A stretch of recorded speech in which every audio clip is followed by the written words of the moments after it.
Has he officially been named the guy? I have not seen, because I know him and Sitkowski were battling. Is it official that DeVito's the guy? I'm making it official. Yeah. Everything that I relate to believe, I will put it this way. If Sitkowski's the guy and you see him set foot on the field, I will take everything back about laying the 10 or 11 points. Hello and happy Friday. We made it, ladies and gentlemen. We are about 24 hours away from college football officially getting underway. I can't wait. I'm so excited, man. I love this time of year. Even though our games this week aren't the most exciting or sexy, we'll get into them here in just a little bit. It's college football. Today is Friday, August 26th. Welcome to Always College Football. Thanks for being with us. Please like, rate, and subscribe wherever you're getting content, whether it's on ESPN's YouTube channel or if you're here with us via Spotify or Apple Podcasts. We really appreciate it. He's Mark Kubiak. I'm Greg McElroy. We have a great show lined up for you today. We're going to talk Ohio State, preview the Buckeyes, just like we did Georgia, just like we did Clemson, just like we did Alabama. If you're a preseason top 4 team, you get a breakdown just for you.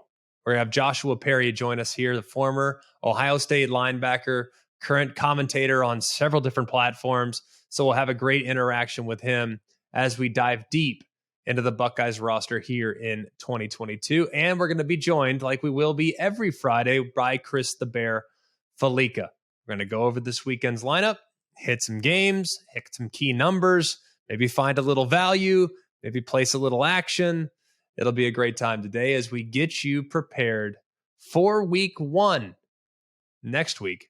Not week 1 this week, week 0, even though it's week 1 in my eyes. It's just backwards to me. I told you yesterday, like week 0 should be about the group of 5. We should be celebrating the group of 5. It should be the biggest, best group of 5 matchups that we could create in neutral site environments all over the country or home and home environments all over the country. I don't care. It doesn't matter. Give me group of 5 week 0. We don't have that this week, but either way, we're going to dive into the matchups. We'll do so with Chris The Bear Fallica. So without much further ado, let's talk about it.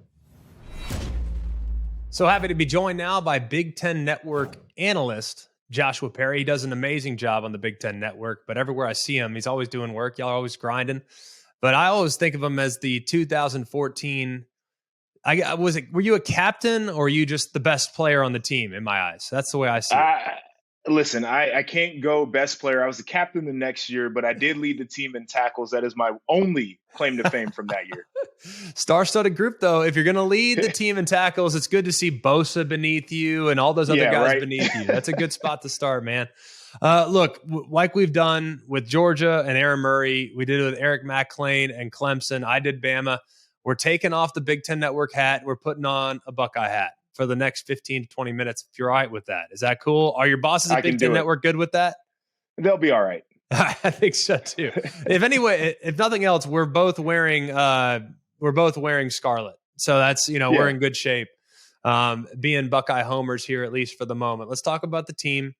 It feels like a team this year that is going to be as good as there's been in Columbus since 2015. We'll get into why I think that's the case and why it might not be the case. But just from a 30,000 foot perspective, what did the momentum of the Rose Bowl do for this team in the offseason?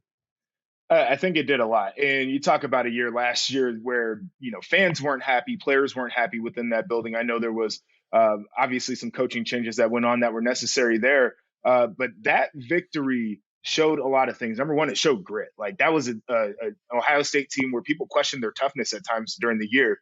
And we all know that Utah is a team that wants to knock you in the mouth, and they took all of the punches. They were able to get high-flying offense. And even though the defense probably didn't play as well as they wanted, I think they had some performances that you can really lean on coming in next year.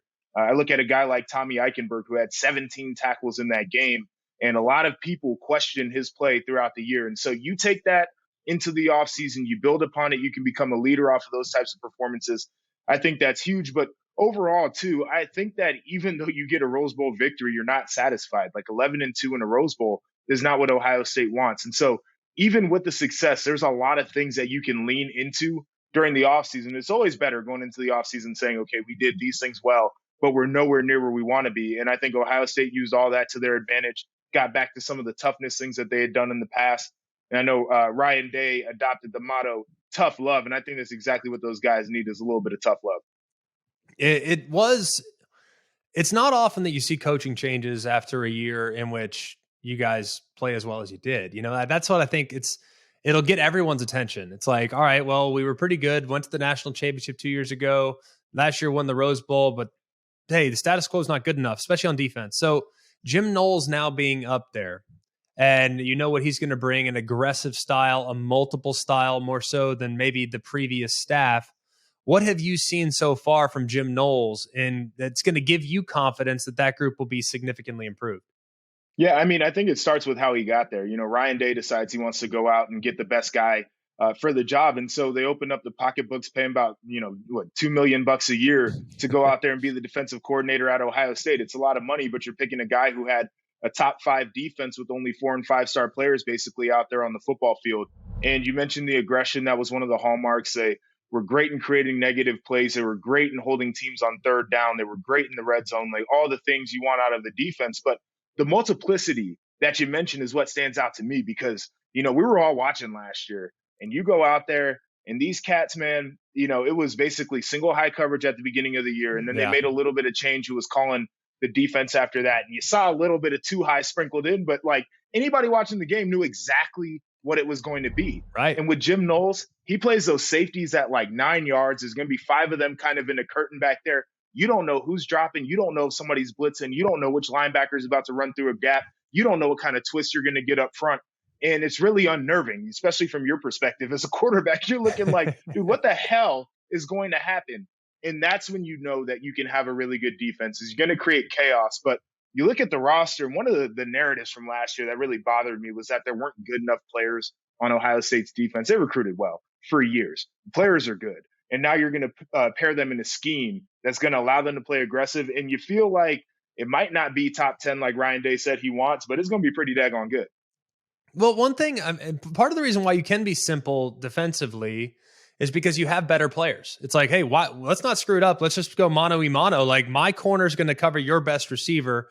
My pass rusher is going to beat your left tackle. And you don't have to mix it up because you're so dang talented that you don't have to do a whole lot of different things. So I'm not going to say they're not good players, but are they to the standard of what we've become accustomed to when evaluating Ohio State defenders? For instance, like, is Jack Sawyer, by the time we fast forward to season's end, going to be comparable to that of Chase Young or Nick Bosa or Joey Bosa or someone? It might be an unfair, level to hit or hurdle to get over. But when we compare Ohio State players to this year's Ohio State players to past year Ohio State players, like how do they stack up against the 14 team, the 15 team, the 19 team, et cetera?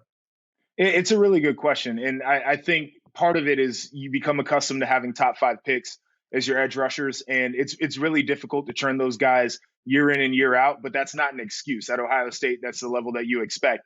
To answer your question, I think Jack Sawyer can do it. I think JT Tuimoloau can do that. Absolutely. Like those guys have all of the talent. And I think that's why you went to some changes defensively if you're Ohio State. Like you felt like the player development needed to be accelerated, which is going to be important. But also when you play simple, the other thing you have to have is answers. Like if you're playing that cover 3, you have to know where teams are going to try to hit you. And you have to have answers to cover it every time. And I go back to the national championship game against Alabama. And you've got Devontae Smith on the line at number 3. In 3 deep, they're going to try to hit you with 4 verts, and they like that bender over the middle. And if I'm a defensive coordinator, I'm trying to make sure that the guy who's dropping into the weak hook is going to be more of a safety body type than a linebacker body type. And you get a linebacker covering him, like it's not going to work out. And so the lack of that answer in your base defense is part of the reason why you make some changes. So I think part of it is now everybody's going to have more confidence in the player development, but also like schematically, you feel like you got confidence in some of the answers when things start to go a little bit awry. Yeah, I'm no disrespect to Tough Borland, but him against Devontae Smith is a matchup that's favorable to the offense. It's just, every time. Give me that all day long. Linebackers, I want no part of them in run stop. All right, I want no part of that. But if I can get you on an island, we're cooking. What about the linebacker spot? So much obviously is put on that group in particular. You know that as well as anybody. The best Ohio State defenses have elite edge rushers, elite corners, and excellent linebacker play. So how does this group with Tommy Eichenberg, Steel Chambers, and Tejada Mitchell, how do those guys stack up against some of the teams of years past? Yeah, I think that Steel Chambers is really coming along. And for him last year, you drop him in at linebacker. He's playing running back and you say, Right. okay, we'll go run and hit and make some plays. And he ended up making plays, but it wasn't going to be perfect. Now I think that his mind is right. He's got a fresh slate. He's able to learn another year of linebacker play. That certainly helps. I mentioned Tommy Eichenberg coming off of that Rose Bowl, and everybody talks about now how he's embraced a leadership role. And I think your best leaders have to come from that linebacker room on defense. Obviously, I'm going to be biased saying that, but the best teams that I was on had really strong leadership out of the linebacker room defensively. And so I think that's a big storyline. You mentioned Taraja Mitchell. He's a veteran guy. They say that he's doing all the things necessary, and I hope that he can get out there, make some plays this year. But the guy that everybody's kind of wondering about is the freshman CJ Hicks. Yeah. And you look at him just from what his body looks like as a young player. Oh my gosh. Like I would have never been recruited at Ohio State because I look nothing like that guy right now. And so that's where you really start to say, okay, we've got some options. You feel like there's a little bit more depth building in that room. You feel like there's confidence, there's leadership emerging. And quite frankly, like the best way to learn is when you get kicked right in the teeth. And they got kicked in the teeth a few times a year ago. Now, there's a lot of familiar faces in the back end, though. Proctor's back. He's big time. I think he's got a chance to have a really nice year coming back off that leg injury last year. Hickman's back. Denzel Burke's back, even though I think he's got a chance to take a pretty good sized step this year as a sophomore. So how would you assess the back end right now as far as the depth and versatility they'll have at both safety and corner? Yeah, it's a really good back end. And this is a safety-driven defense, as I kind of alluded to earlier. And Jim Knowles has mentioned that. I think they're going to be just fine. You talk about Josh Proctor. That loss was huge a year ago because he's the edge on that defense just in terms of having that tenacity and that toughness. Like, I would watch this dude come from 12 yards deep and make a play 2 yards away from the line of scrimmage and absolutely annihilate somebody. Yeah. And you missed that for the bulk of the year last year. And so having that presence back there, I think, is big.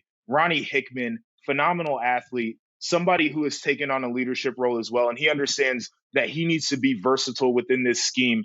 And I think that's big. You talk about the corners. You mentioned Denzel Burke. And from what I'm hearing and what I've seen is they're expecting him to be the next Bradley Roby, really? The next Denzel out there. Like, he's one of those types of guys. It's just about the work that he needs to put in and day out. But he's got that level of athleticism.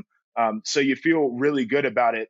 Again, a lot of the same faces we saw from a year ago, but the narrative has totally flipped on these guys within this new defense. You got to see it. And Notre Dame's going to be a tough challenge early on.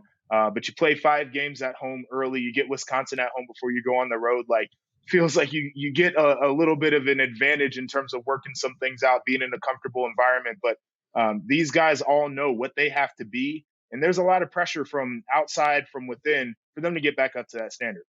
Yeah, you notice how our first 7 questions have been on that side of the ball. Yeah. And I could talk defense all day. I know you probably want to get over to the offense.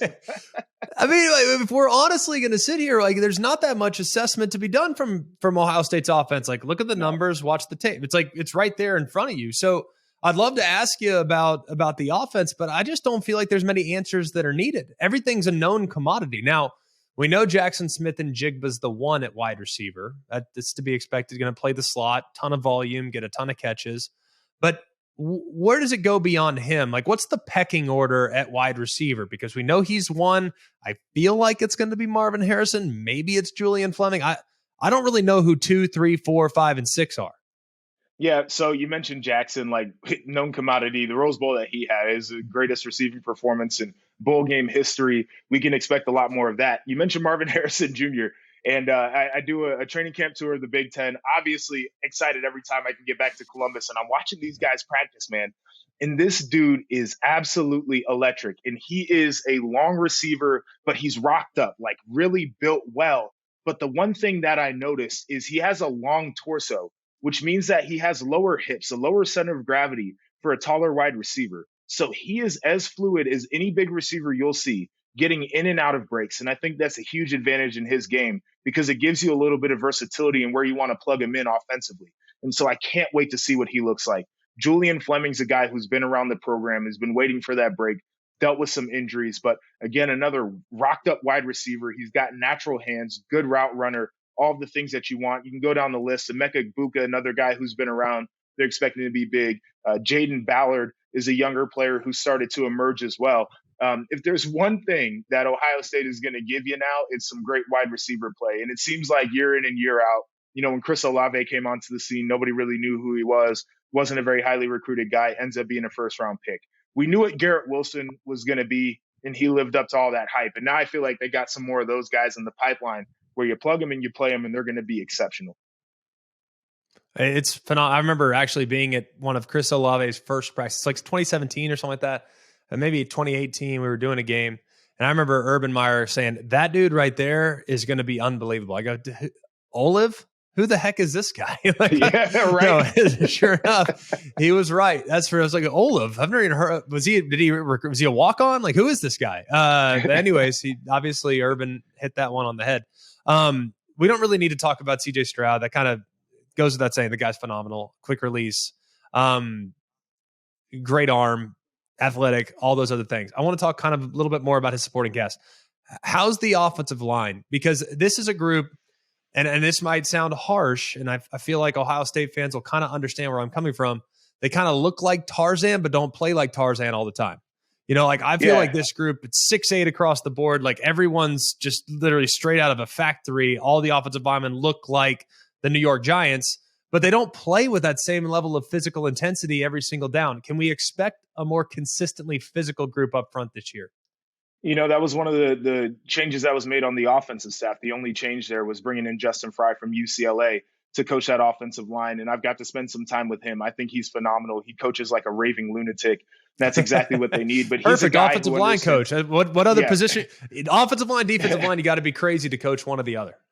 No, seriously. But I mean, he's a guy who understands being a technician. He puts equal focus on the run game and the pass game. And I think that they were phenomenal protecting CJ Stroud last year, but the run game is where they need more edge. Right. And it's interesting because I was ranking Big Ten players leading up to the season, and a lot of Ohio State fans were like, oh, you're not giving our offensive line enough love. And I'm kind of with you in the fact that if I was doing a draft board, I would probably slot them differently because these are guys that you want to draft. They've got all of the measurables. They are very athletic players. They do all of the things right. But am I seeing that edge? Like, it's 3rd and 2. You absolutely need to run the football. Are they firing off the line of scrimmage and creating that push? Yeah. And I felt like there was something left to be desired there. And I think that they've understood that challenge through the offseason. They're going to rise up to that occasion. But I'm going to be looking early on for this offense to say, okay, we're going to establish the run. We're going to set the tone. And they've got great running backs that they'll be able to cycle in. But I'm totally with you on that. Is everything is there from a measurable standpoint. Like these are all the guys that you want to recruit. But are they going to go out there and play like badasses? Yeah, like where's Billy Price? Like who will literally, you are going to stand where you're going to stand, and I'm going to move you, whether you like it or not. It's something. Obviously, at Ohio State, the sky's the limit. National championship's the goal. No denying that. But as you look at this schedule, and we're kind of breaking it down a little bit. By the way, do you feel like you need to add anything on CJ Stroud or TreVeyon Henderson? Because I feel like we've talked about them for 8 months. I feel like everyone's pretty well versed on what they are. Is there anything you'd like to add that maybe as an insider with what those two bring to the backfield? No, I mean, CJ Stroud, the biggest thing for him this year is taking that step in leadership. I mean, last year he hadn't thrown a pass in a collegiate game. We're way past that point, like command of the offense. I think he did a good job of that last year. TreVeyon Henderson, absolutely phenomenal. And just as a young player, did a lot of things well. I think his patience and understanding truly of the scheme and where the runs are supposed to hit is the next step for him. But Mayan Williams is a guy who I think deserves a little bit of credit here. He is. And he's one of those players that in a lot of other schools, he would have jumped in the portal. He was averaging over 7 yards a carry a year ago, but he's not the feature back in the offense. But I mean, anytime he gets in the game, you know that it's going to be a tough downhill run. So I'm excited to see him play as well. No, he gets north and south. There ain't no doubt. And at 240 or whatever he is, he better. All right, looking at the schedule, I got to be honest. I'm trying to find where they're going to stub their toe. I feel like it's one of those situations where the only way they lose is if they lose. It's not going to be that what somebody else does. Like Ohio State's going to have to screw it up. And that's no disrespect to Penn State or Michigan State or any of the other great teams that they're going to be playing against in the Big Ten East, which I think is an excellent league. But I feel like they're the it's kind of on them. if they show up and play their A game, nobody's touching them, at least on their regular season schedule. Yeah, I think these are the few things that could kill them this year. Is if you get injuries, obviously, Sure. that changes the complexion of the team. I think if you have one of those games where you just turn the football over, you do uncharacteristic dumb things, that can certainly hurt you, because there are teams in the Big Ten that'll be able to take advantage of that.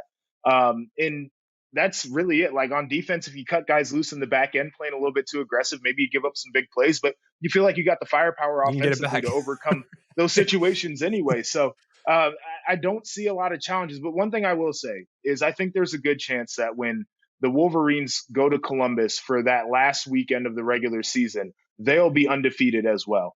And that's going to be a big battle. And I know Michigan lost a lot of players, and they've got a quarterback question going on. They've had some turnover with coordinators, but watching them practice, it feels like they've got the same edge. All the storylines from the offseason are done. Those guys are grinding, they're working, and their schedule really sets up too. I mean, you look at their non-con, it's not difficult at all. They'll have a chance to work through some of the issues that might pop up early on in the season. And they have a different perspective and mentality now, because they got over this hump of not being able to beat Ohio State a year ago. Then they go out and they actually win the Big Ten Conference, and they make it to the college football playoff for the first time, and they lost. And when I talked to those players, they said there was so much unfinished business, and the narrative has not been like that for Michigan in a little while. So that'll be a great battle. That's the way that I like it. As a guy who played at Ohio State and as a fan of the Ohio State-Michigan rivalry, I want it to be a great game. But up until that point, both of these teams should have, they should be able to go out there and handle business. I'm just proud of you for not referring to him as the team up north. That's great. Yeah, not that if you called him TTUN, we would have been perfectly fine. I would have understood completely where it was coming from. I would just say this, and just maybe because I called that game in 2018.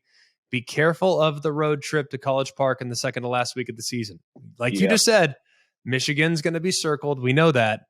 Be careful with that road trip, because I remember just how close that game was when it shouldn't have been in 2018. I know you remember too, as a Buckeye fan.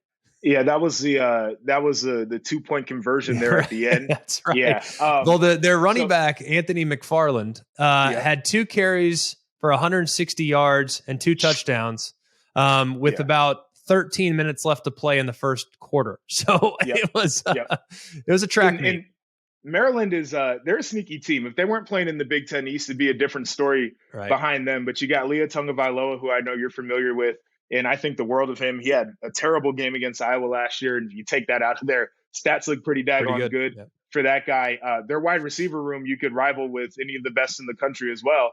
And defensively, they took some steps at the end of the year. So certainly agree. It's going to be about focus. But I think also when you're on that championship path, and I've been on both sides of this as a player. In 2014, we took a loss early, and we were able to refocus everything, make sure that we didn't overlook anybody on the schedule toward the end of the year, and we were able to get the wins in gritty fashion, especially when we needed them.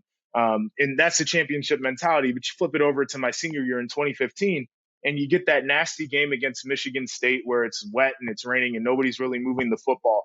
And that's what you have to try to avoid. But I don't think that they have the same makeup that our locker room had that year. We had so many all-world guys that were coming back, and we just knew that we were going to repeat as champions, and we didn't have that focus. And this team doesn't have the luxury of doing that because they didn't hit the standard the year before. So I don't think that focus is going to be an issue for them down the line. Awesome stuff, man. Great breakdown. Really appreciate it. All right, you can put your Big Ten Network hat back on, even though you did that the last couple minutes of the interview. But that was great stuff. We look forward to doing it again, Josh, man. Thanks again. No doubt, and I appreciate you having me.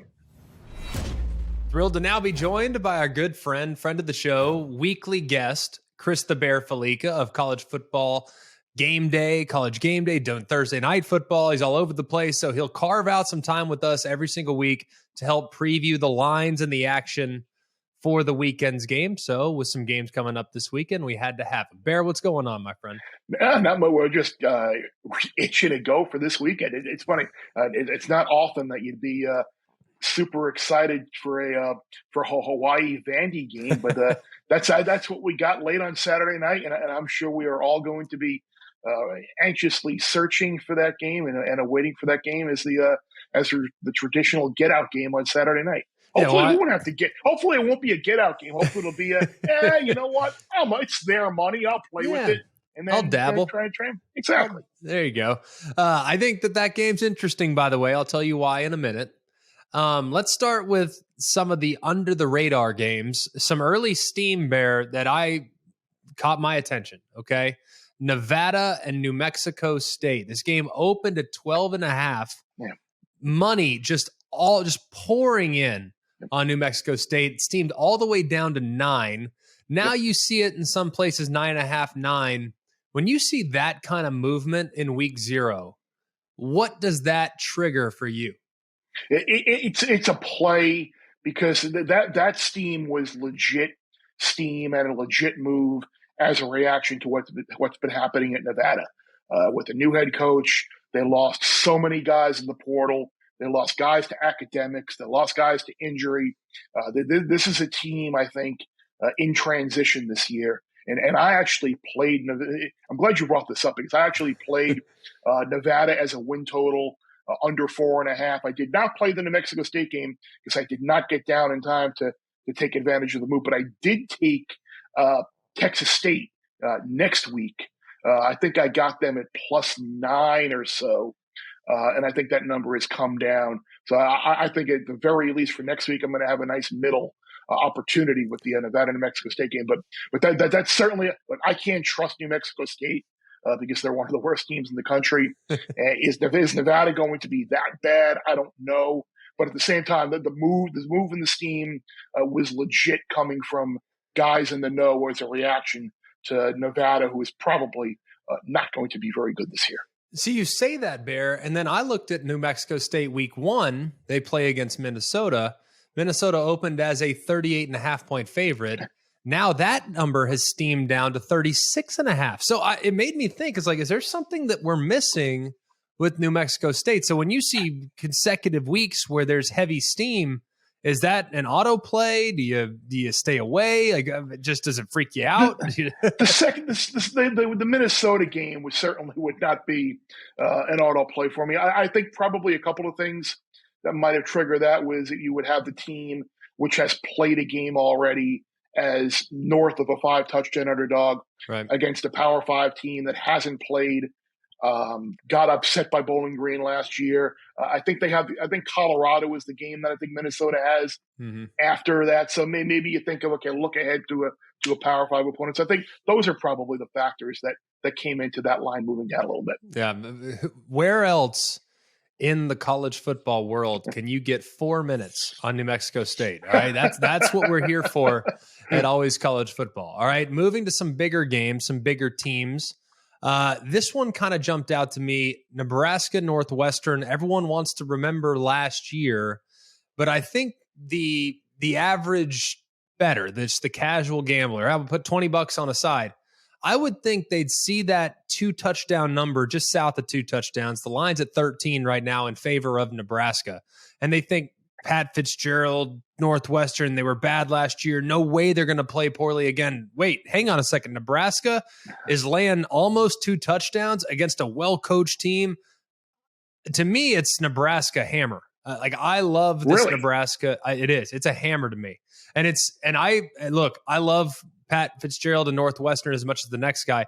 I think they're very, very, very subpar from an athleticism standpoint. I think they have really solid pieces along the offensive line. They lack firepower, and I think the defense is susceptible. Plus, Mark Whipple has the OC for Nebraska. They have a bit of a not that who Mark Whipple is, but there's a bit of unknowns for the preparation that Northwestern's going to have heading into the game. So the art of the unknown, I think, favors Nebraska as well. So I lean Nebraska heavy in this game. I think they win this game going away and kind of exercise the demons of the 2021 season. Yeah, because I think people might just automatically react to assuming what you saw Mark Whipple do at Pitt last year with Kenny Pickett, and that offense is going to be the same thing that they're going to have this year with Casey Thompson. And they're probably different types of players, and there'll probably be some wrinkles you haven't seen. Like this number, again, you talked about steam. This number has rapidly climbed, and I think that's one of the reasons why I have a hard time getting to Nebraska in this game, knowing that I could have laid 8.5 or 9 or whatever, and now you got to lay 13 or so. Like, I have trouble with that, especially with a team that hasn't learned how to win, hasn't learned how to lay that hammer down. I'm probably going to take a little bit of a wait and see approach. If anything, I'm going to do probably maybe a money line parlay, use Nebraska, use a couple of other games that might be going on Saturday to just try and get a little bit of a bankroll heading into the big week. But I'm with you. I am high on Nebraska this year. I think they're going to be a sneaky good team. If you look at their numbers from last year, their metrics look much closer to an 8-4 and 9-3 type of team, but they just found ways to lose games. And now with Thompson, with an entirely new staff, with Whipple, I would expect Nebraska to have a much better year this year. And I'm with you. I think that was the immediate reaction with a lot of people about Northwestern. Oh, there's no way they could be this bad. But this team was, I mean, if it wasn't for Indiana, I mean, they would have been far and away the worst team in the league last year. So I don't know how much is there. I also just have these visions of Pat Fitzgerald running around, Fitzgerald in Ireland, Dublin. He's going to have his shorts on and the T-shirt rolled up, all ready to go, just all excited. So that visual kind of scares me a little bit as well. But if I had to play the game, I hate chasing lines, but I probably would lay it with Nebraska. But I'm certainly going to play Nebraska on the line. Maybe you tease it below a touchdown if you could do that. That way you can maybe avoid a little vector insurance. What about this one, Bear? Charlotte and Florida Atlantic. The game opened at 6.5. It's steamed to 7. I look at what Charlotte brings back. Veteran quarterback, good run game, a lot of experience on the defensive side. There's, to me, Will Healy's team in Charlotte, the 49ers, this is a game that I feel like they will keep close. They might not win it outright. I think FAU has more talent, but the continuity that comes back after a disappointing season last year and really the year before. Charlotte's had really back-to-back disappointing years after the bowl trip that they made in 2019. I get the sense, though, that they're going to, heading into the American, the roster has improved. They're going to carry some momentum in. So even if they don't win, I expect them to keep it close. So I'm taking the points with the Niners on the road at the Owls. Do you like that side? I am well. We've seen Will Healy's team play some bigger name opponents tough in the past. And I'm not sure how much better FAU really is. They were a team that I thought could be sneaky good last year, and they started out fairly well. But then they just completely fell apart down the stretch. Defensively had all sorts of problems. Is N'Kosi Perry, who turned the ball over a ton at Miami, is he really going to be the answer at quarterback? I don't know. I don't know. You hear rumblings about there being issues around the FAU program. I don't know. At 7, I'm definitely very interested in taking Charlotte plus the points here. I don't even hate sprinkling a little on the money line plus 230. No, not at all. I mean, why not? If they're going to win, I mean, if they're going to keep it close, they might as well win. So yeah, exactly. Those 6.5, 7-point underdogs on the money line, when you're getting around 230, 240 back, I think those underdogs, I think they win at a high enough clip where that is a pretty good ROI on your money. Connecticut and Utah State. I know you're a UConn homer, given absolutely. how much just a diehard of stores. New coach, difficult to kind of gauge where Connecticut's at. I remember seeing this number last year. They opened, I believe it was against Fresno State. I think Fresno was like a 31-point favorite, and everyone and their brother's like, how can you possibly lay that many points with Fresno? Well, sure enough, it wasn't enough. They destroyed UConn. Utah State's a team that won a lot of games last year, but do have to replace some key pieces, and they have Bama in week 1, maybe a look-ahead scenario. Would you be comfortable laying 4 touchdowns with Utah State? Yeah, the numbers actually ticked below 28. I think we've seen 27, 20, and 27 and a half. And I wouldn't be comfortable taking UConn. I think what you said is true. I think there might be people out there just assuming, they're looking forward to Bama, but looking forward to Bama for what? To go down and lose by 4 touchdowns? It's not like they're going to be going down to Alabama to win. That's actually one of the reasons why I actually took under Utah State season win total. You swap out Washington State last year for Alabama this year, so you're taking a win and turning it into a loss. And you lost to BYU, you lost to Boise, you got them back, and you lose a lot of things. So while we both liked Utah State last year, I think there are reasons to a long-term sell on them or a long-term hesitancy. I would say this year, Bonner coming off with the knee injury, year 2 with Blake Anderson there. UConn, I mean, you don't want to say they can't be worse because I'm sure they probably can, but you bring in the quarterback transfer from Penn State. Jim Moore, you would think, would have them much more competitive.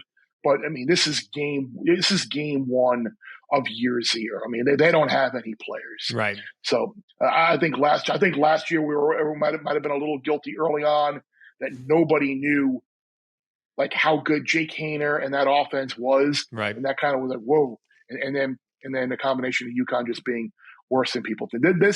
This would be a pass for me. If anything, I would take Utah State. But I probably won't have anything other than if I can find a ridiculously high money line to throw in a parlay, which I probably can't. Not at 4 touchdowns. No, I don't know. I just don't understand how you could lay 4 touchdowns in week 0. I'm sorry.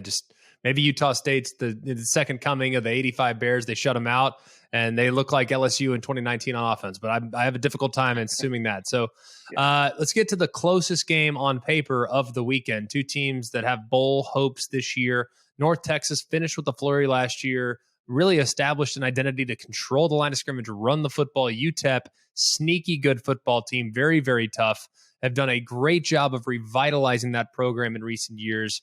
Line opened with North Texas as a slight 2-point favorite. That line is now moved to 1. Not sure that's much of an indicator, but this game's a coin flip. It's a stay away for me, no doubt about it, stay away. But I didn't know if you had a lean in one direction or the other. Yeah, I really don't. I'd like to see what direction UTEP goes this year because everyone got very excited after the start they had last year. Then they kind of wore out down the stretch.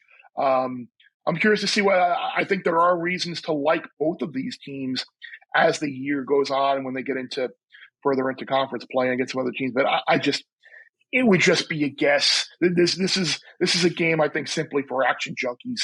You just want to have a play on this game in week 0. So yeah, I can't really add anything here for you. I'm sorry. Yeah, I don't know why you would. It's a stay away. Like if you want action, find it, but do so reasonably and responsibly. And then finally, in the nightcap, the usual get out of jail free card that Hawaii brings you is a fascinating approach. See, this game opened at 6, steamed all the way up to Vanderbilt now being favored by 8.5 in most places.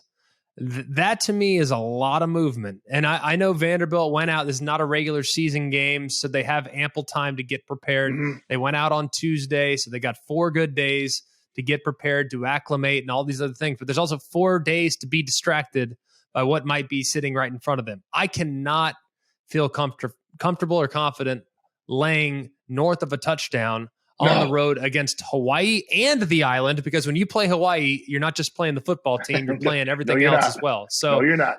I can't get confident backing the line judge doors comes in at all. off of Waikiki Beach. Bringing a line, they're staying at the Waikiki Sheraton. Like, you know exactly where they're at. You're right next to Duke's Lahaina Club. Like, so you just got to be very, very careful when you go over there for sure, given all the distractions that could pop up. And some teams handle it great. Some teams handle it poorly. I don't know how Vanderbilt's going to handle it. I really don't. That's why I cannot confidently lay 8.5 points. Yeah, I think this game might even hit.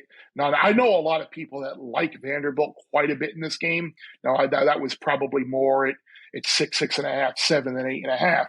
But I think the thought is that Hawaii, where the program was absolutely gutted and the purge of players and everybody running off after Todd Graham's departure, now you're bringing Timmy Chen. No one knows what to expect from the Hawaii offense. You would expect they're just going to throw the ball a million times a game, and that would offer a lot of opportunities for a potential backdoor touchdown. But while Vandy should control the line of scrimmage, again, a team that doesn't really know how to win, you can take this as, I think, one of 2 ways. You can take it either A, they know this is one of the few opportunities that they have to win, and they're going to be solely focused and dialed in and put forth an effort resembling that, or like they're in a role that they're not familiar with, and maybe they play a little tighter, a little nervous. So if I had to play this game, I would play Hawaii plus I might wait it out a little bit and see if it hits. Like it's being the last game of the day.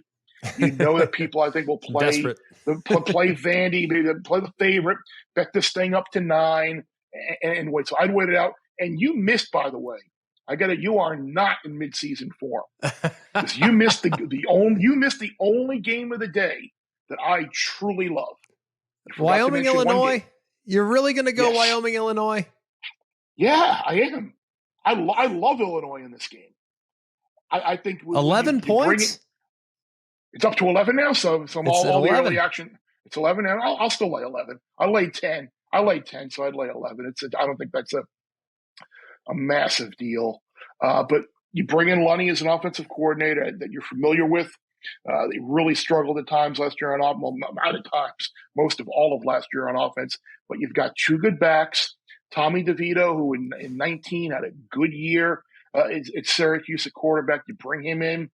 Defensively, has he officially been named the guy? I have not seen, because I know him and Sitkowski were battling. Is it official that DeVito's the guy? I'm making it official. Now, everything that I relate to believe. I will put it this way: if Sitkowski is the guy and you see him set foot on the field, I will take everything back about laying the 10 or 11 points. Because I think that was he was the biggest problem, I think, with that offense last year. But defensively, they were really good. But it's also more of a play against Wyoming here. And you and I have talked about Wyoming a lot in the past. We love Craig Bohl. We love what their program is. Pull some upsets, but you lose both of the quarterbacks from last year. You lose Valladay, the running back. You lose both of your wide receivers, one of whom would transfer to Texas and unfortunately was injured. And you were kind of sporadic on offense, even with all of those guys. So I don't know how you can expect to go to Illinois with that offense against a defense that kept most Big Ten teams in check last year and expect to come out with the win. So I am as long as I see DeVito under center for Illinois, I'm pretty confident about laying double digits. Sounds like an underplay too for the Bear. What do you think? Yeah, what's a team total under for Wyoming? I haven't looked and seen that. I have not seen team totals yet. That's another way to if you don't want to lay the double digits with Illinois on Wyoming, team total under would probably be another smart way to play this. Yeah, I'm assuming it'll be somewhere around 16.5. Or so, because 44 is the total, 11's the line, 16.5 feels about right. So we'll see exactly where it ends up. Yeah. Bear, great stuff, man. Anything you like next Thursday that we need to dabble on real quick, that you're kind of little look ahead, so we won't have you back for a week. What do you like? I'm looking at Penn. I'm looking at Penn State Purdue and looking at Purdue as a short home dog. I think a lot of people are going to be high on Penn State this year. Off of last year, a lot of people will be down on Purdue, losing Bell, and losing Karlaftis, and losing Lambert. Those short home dogs, or rather short road favorites. I think the public likes to bet those teams with a lot of regularity. So Purdue, I think it's going to be a tough place to play. I think it's going to be off the hook. I'll be very interested in taking the Boilermakers at home on Thursday night. Yeah, you won't find any pushback from me. The day I bet against Purdue as a home dog, a short home dog, bang like that, you alluded to. Bang that big, Jerome. Get that big old drum out and start banging it. They said they couldn't fit it through at the stadium there in Nashville, but they can fit it into their home stadium. I can promise you that. Yes, they can. They got a nice big wide area in that one end zone to get it through. Great job, Bear. Awesome stuff, man. We look forward to having you back next week, and good luck this weekend. Same to you. Have a great weekend, everybody. All right. Thanks to the Bear. Thanks to Josh Perry. What a great show today. As we are just hours away from week 0 getting underway, we're so happy that you spent the last Friday before football season with us here at Always College Football. Please like, rate, and subscribe wherever you get the content. We really appreciate the interaction that we've gotten with you up to this point. We're only going to get better from now. You heard what we did today. That's every Friday. Bear will be with us. We'll be breaking down the games. We'll be talking about the teams. We have a lot to look forward to here over the next 15 to 20 weeks. We made it, y'all. Congrats. We appreciate you, and we look forward to spending the next, 20 weeks with you. Like, rate, and subscribe. Hit us up in our email at alwayscollegefootball@gmail.com. Hit us with a mailbag question. We look forward to getting that. Also, hit us up on social media at alwayscfb on Instagram and on Twitter. For all of us here at Always College Football, for Mark Kubiak, I'm Greg McElroy. Hope you have a wonderful day and happy week 0. It's Always College Football. Hey guys, it's Greg McElroy. Thanks for watching Always College Football. Make sure you like, rate, and subscribe to ESPN's YouTube channel and wherever you listen to your podcasts.